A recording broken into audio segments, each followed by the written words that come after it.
you call yourself a Muslim. Where is God? I say, is God there in your heart? Yes. I say, is God in my heart? Give me a room. And he gave me a room. But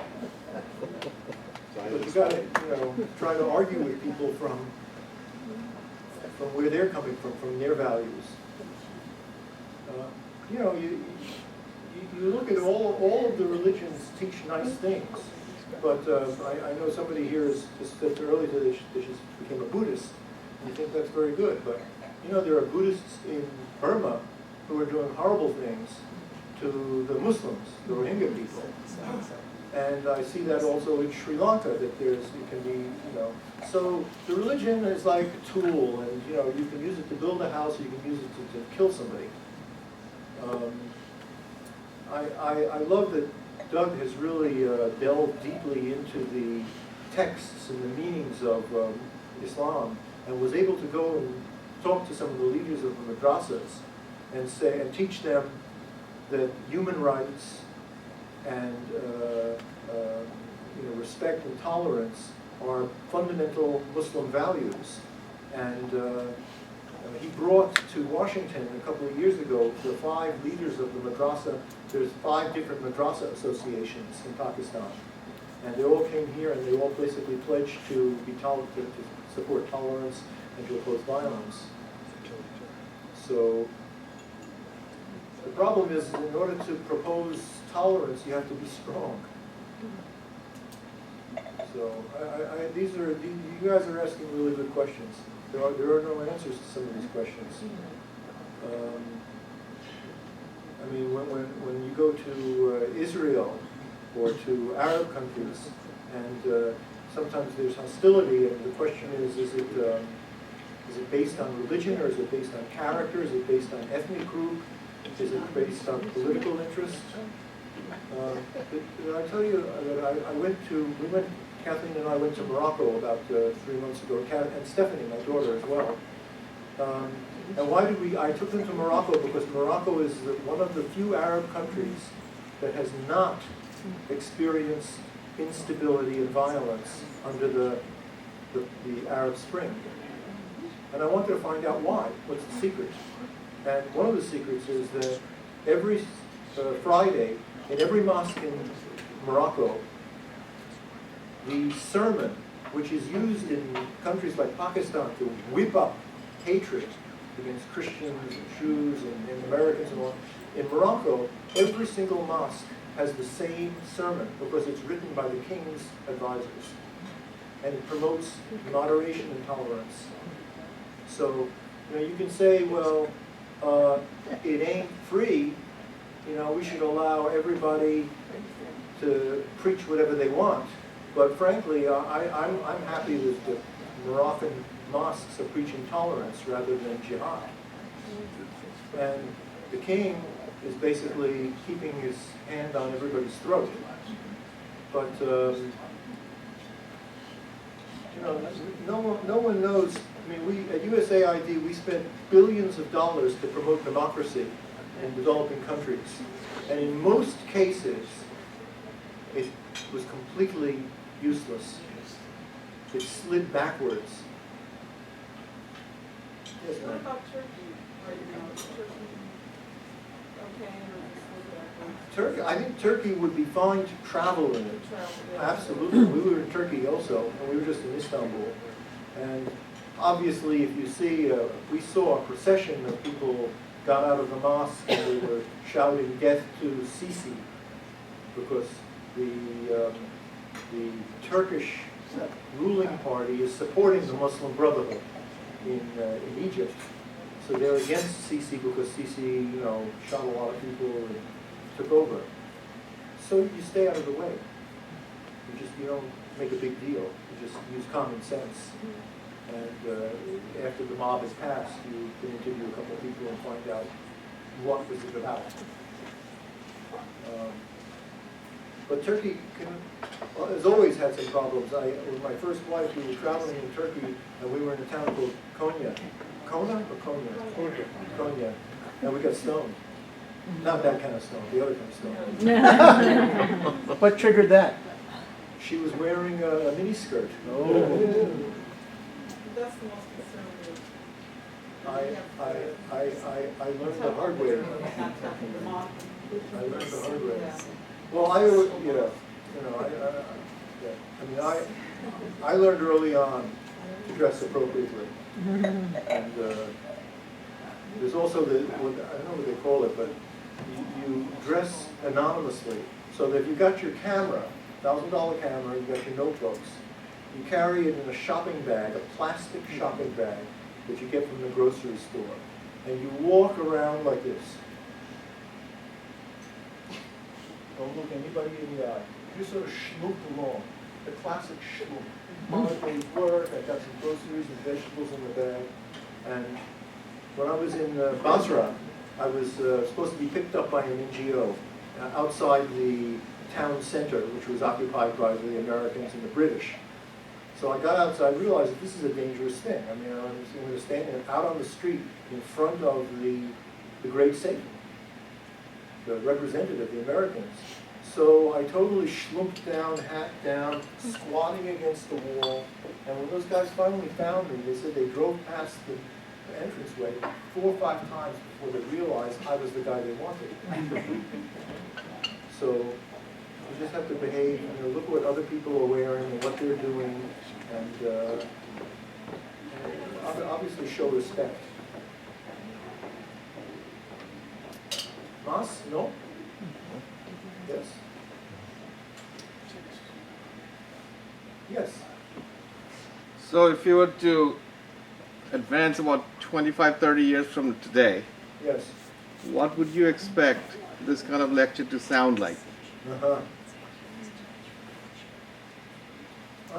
It seems to me it has to be more of the same, because we had this false hope in 1989 and 1990 when the Soviet Union fell apart, and Francis Fukuyama said this is the end of history, and a guy named Benjamin Barber wrote a book, Jihad and McDonald's or something like that. Macworld. Huh?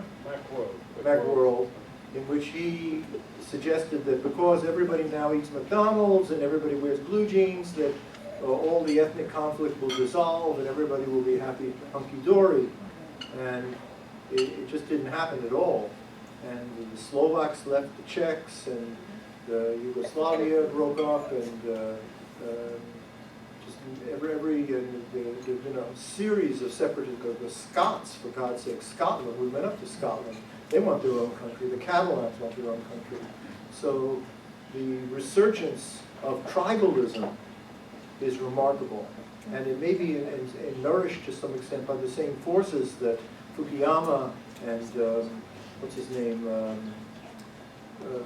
New York Times or Friedman think is globalization is going to end all differences and everybody will be, the same. And people are saying no, that they don't want it. That wonderful Italian journalist, what's her name? She interviewed the Ayatollah. No, she's all over the place. Karachi.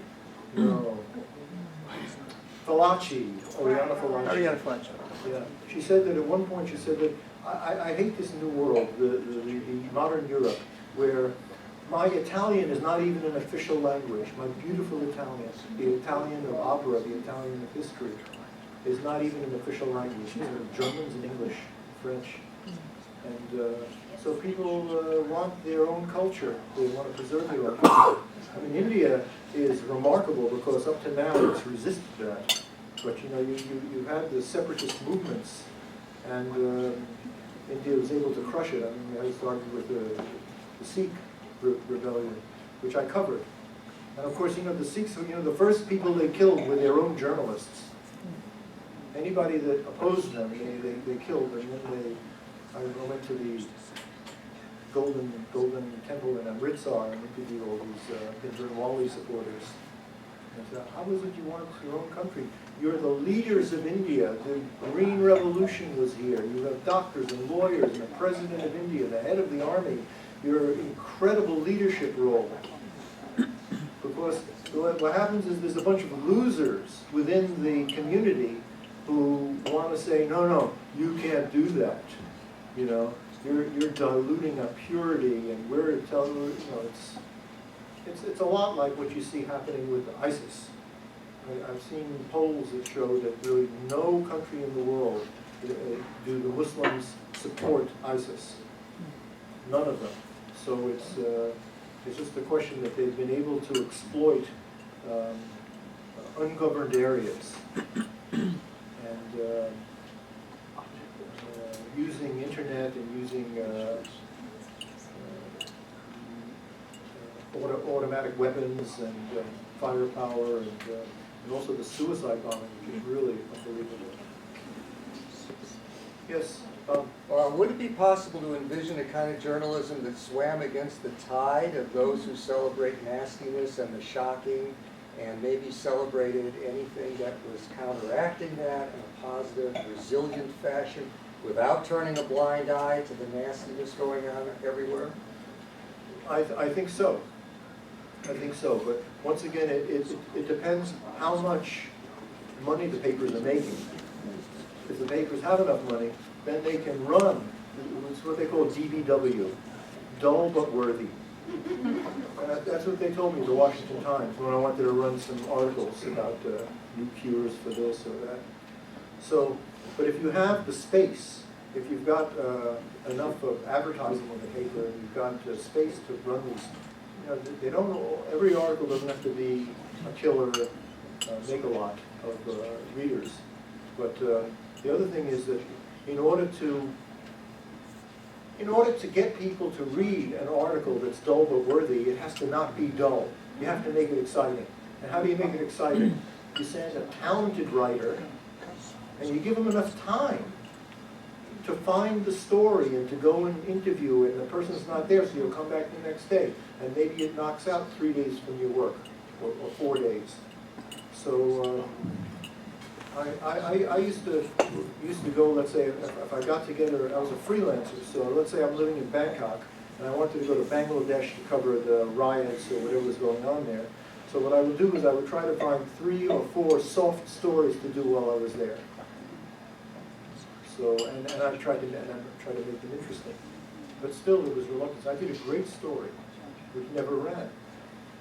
I went to the press club in Dhaka, which was great. I mean, it's in a very poor country, and you see people are really simple, really poor, but they're journalists. They really value journalism, and they write well, and they're full of spirit. And so, I said to the journalists there, I said that I want to cover the best development group in this country. In other words, this is the basket case. This is what Henry Kissinger called a basket case, Bangladesh. I said, I want to find something. If this could work in Bangladesh, it should work anywhere. So the guy said to me, go to the BRAC, Bangladesh Rural Advancement Committee. Says they're fantastic. So I went to Maniganj, it's about 40 kilometers. It took me hours to get there. Did interviews. Great story. They empower people. They train people to the small loans with the Grameen Bank and all this other thing. They did fantastic work. I even got paid my expenses by Omni magazine to do the story. And guess what? They didn't even run it. So, yeah, the media can run these stories, and they will run these stories, but you have to make it really good. Yes. Well, do you feel now, especially with like the rise of WikiLeaks and all these other kind of alternative sources for people to get their news or just spread information, that you have to be beholden to like more old school forms of media? Especially if you have certain stories that you want to tell, but like I can see that your book is a part of, you know, trying to present this different kind of narrative that you felt like maybe you couldn't when you were as, you know, in a journalistic capacity. So do you feel like the worst thing would be if there was a channel or a digital ghetto for good news, cute ethnic stories from the third world. That's not what it's about. Although that would be better than nothing. But it would be best if you had people who are really interested in international affairs. People need to know international affairs. I mean, so much of our economy depends upon China, and now we're trapped into supporting the Philippines and Vietnam, and China is fighting with them over the islands there, Spratlys, and so people need to be aware of what's going on, and so they should get the hard news, the hard diplomatic news and all that, but they should also get, you know, what does it really mean? What is life like in the Philippines? Why does the Philippines have no ships? It's a country of islands, and all they had was a used American Coast Guard ship. Whereas, you know, the Chinese have got thousands of, hundreds and hundreds of warships. So yeah, I think there's a place for that.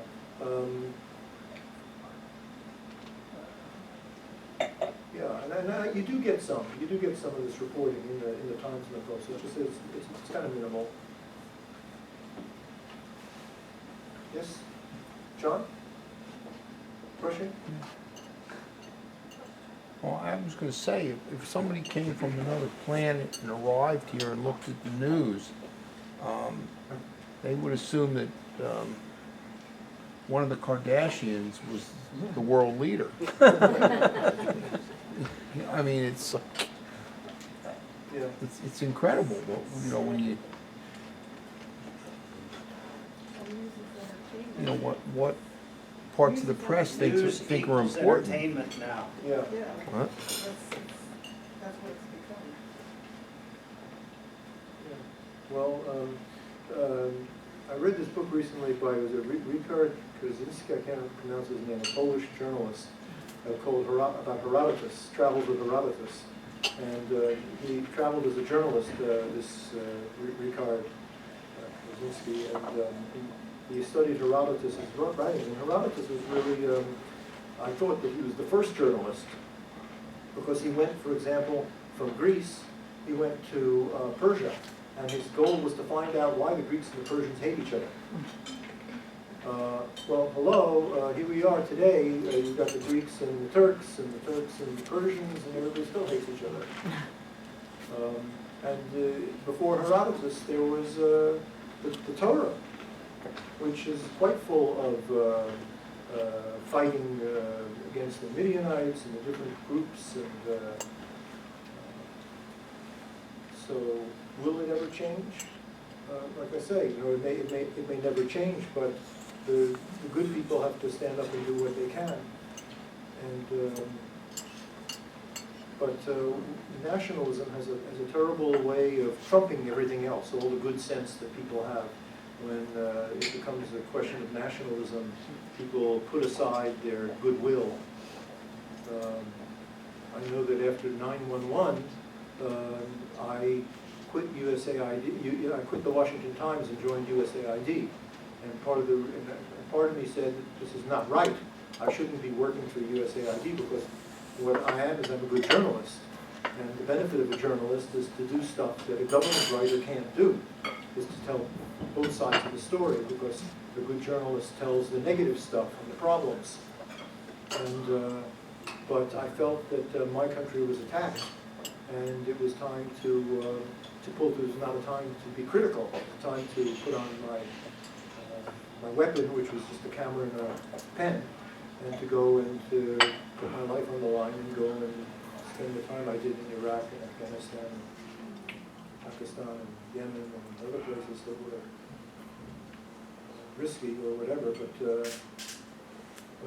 then when I was doing that, I started feeling that like it's a shame that I'm doing this, because I'm not writing the other side of the story.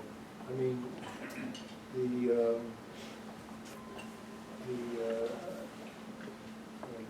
negative, you know, the way aid is failed to help people. I mean, of course, aid did fantastic things. It did fantastic things in Afghanistan and in Iraq, but it was unable to prevent these questions where the Taliban continue to work and, you know, take shelter in Pakistan. I think tomorrow I'm giving a talk on how American journalists view Pakistan.